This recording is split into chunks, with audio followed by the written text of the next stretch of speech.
What I wouldn't give to be able to sit down and have a tipple with Jane Torr. Jane Torr was a West Country dressmaker, milliner, convicted in Exeter in the late 1820s for stealing a dress and transported to Van Diemen's Land. She was moved into the hospital, part of which was being set aside as a brothel.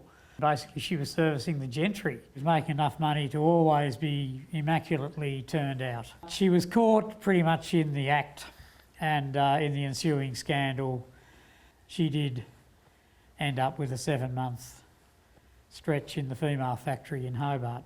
And shortly thereafter, she's married to my great-great-grandfather, and they're living somewhere on Woolnorth, running what seems to have been a sly grog shanty. Her death certificate says she's died of disease of the heart.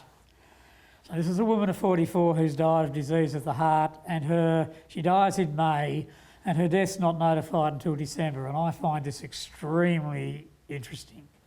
My great-great-grandfather then goes to Burnie, and in the post office valuation rolls of 1862, register him as the wealthiest man in Burnie, the biggest landowner in Burnie.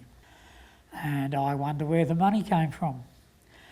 He appears to have arrived in the colony as a mere seaman. My grandmother was the granddaughter of Jane Torr on my mother's side. My grandfather on my mother's side is the grandson of John Frimley, the Point Pure boy convict.